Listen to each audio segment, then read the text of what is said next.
रानो चिड़िया का बेटा कुकू कई दिनों से बीमार था। उसे जंगल के आम फलों से कोई ताकत नहीं मिल रही थी।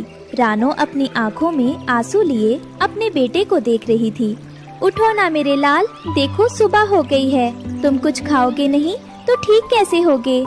माँ, मुझे भूख नहीं है, मेरा शरीर बहुत कमजोर लग रहा है।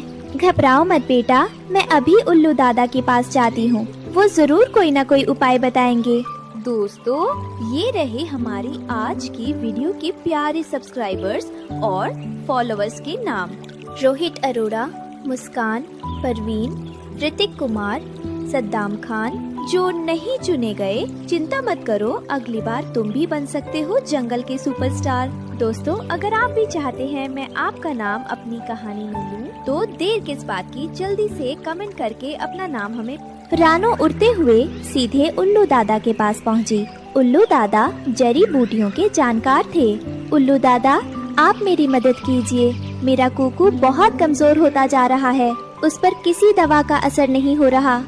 रानो बेटी, मैंने उसकी हालत देखी है, उसे खून बढ़ाने वाला फल चाहिए।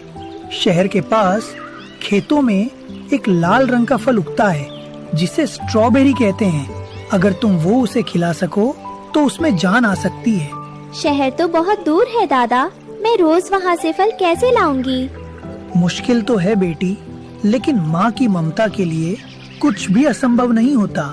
अपने बच्चे की जान बचाने के लिए रानो ने लंबी उड़ान भरी और शहर के पास एक खेत में जा पहुंची। वहां उसे लाल लाल स्ट्रॉबेरी के पौधे दिखे। ये फल तो बहुत रसीला लग रहा है, अगर मैं इसका एक छोटा पौधा ही जड़ समेत ले जाऊं और जंगल में उगा लूं, तो मेरे बेटे को रोज ताज़ा फल मिलेगा। रानो ने अपनी पूरी ताकत लगाकर एक नन्हे पौधे को जड़ सहित उखाड़ा और अपनी चोंच में दबाकर जंगल की ओर चल दी। जंगल वापस आकर रानो ने अपने घोंसले के नीचे की जमीन को चोंच मार मार कर खोदा और उस पौधे को लगा दिया। तभी वहाँ कालू कौवा और गोरी कौवी आ गए। अरे गोरी, जरा देख तो, ये रानो अब किसान बन गई है। अरे पदली, ये जंगल की पथरीली जमीन है, यहाँ ये शहर का नाजुक पौधा नहीं उगेगा। सही कह रहे हैं आप कालू जी। रानो, तुम अपना समय बर्बाद कर रही हो। आप लोग मजाक उड़ा सकते हैं, लेकिन ये मेरे बच्चे की जिंदगी का सवाल है, मैं हार नहीं मानूंगी। पौधे को पानी देने के लिए रानो नदी पर गई। वो अपनी चोंच में पानी भरती और बार बार उड़कर पौधे तक जाती। रानो बहन, तुम बहुत मेहनत कर रही हो, लेकिन तुम्हें पता है ना, कालू की नजर तुम्हारी मेहनत पर है। जानती हूँ हरिया भाई, पर अभी मुझे सिर्फ अपने बेटे की फिक्र है। जब फल आएंगे तब की तब देखी जाएगी। भगवान तुम्हारी मदद करे बहन, तुम सच में एक महान माँ हो। कुछ दिनों बाद जंगल में भयानक आंधी आई। सभी पक्षी अपने अपने घोंसलों में छिप गए, लेकिन रानो अपने घोंसले में नहीं गई। वो उस नन्हे पौधे के पास आई और अपने पंखों से पकड़ लिया। हे भगवान, रानो पागल हो गई है क्या? इतनी तेज बारिश में वो नीचे क्यों बैठी है? बिंदिया, वो पागल नहीं, वो एक माँ है। अगर तेज बारिश की बूंदें उस नाजुक पौधे पर पड़ी तो वो टूट जाएगा, इसलिए वो खुद भीग रही है ताकि पौधा बचा रहे। कुछ हफ्तों बाद रानो की तपस्या सफल हुई। पौधे पर लाल लाल रसीली स्ट्रॉबेरी लटकने लगीं।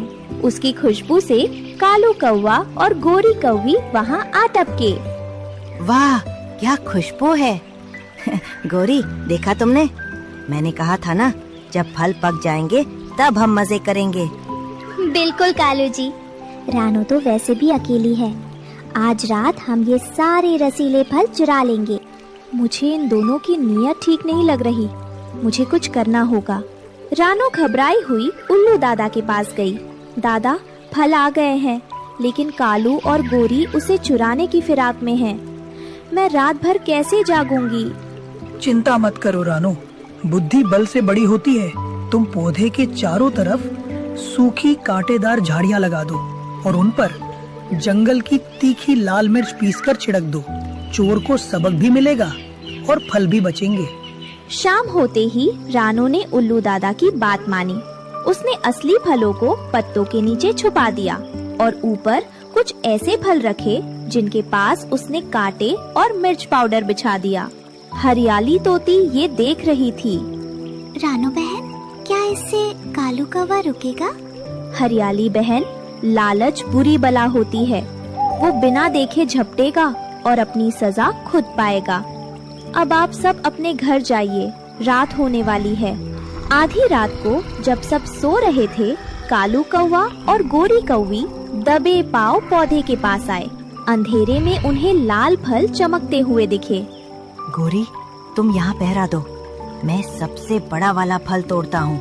जैसे ही कालू ने लालच में आकर तेजी से मुंह मारा, उसका मुंह कांटों से टकराया और मिर्च पाउडर उसकी सांसों में चला गया। काऊ काऊ, मेरी आंखों में जलन हो रही है। हाय, मैं मर गया। पानी पानी। कालू जी भागो, यहाँ तो रानू ने जाल बिछाया है। कालू की चीखें सुनकर सुबह सारे पक्षी जमा हो गए। कालू और गोरी की चोंच सूजी हुई थी और वे दूर पेड़ पर मुंह छिपाए बैठे थे। देखो चोरों का क्या हाल हुआ है।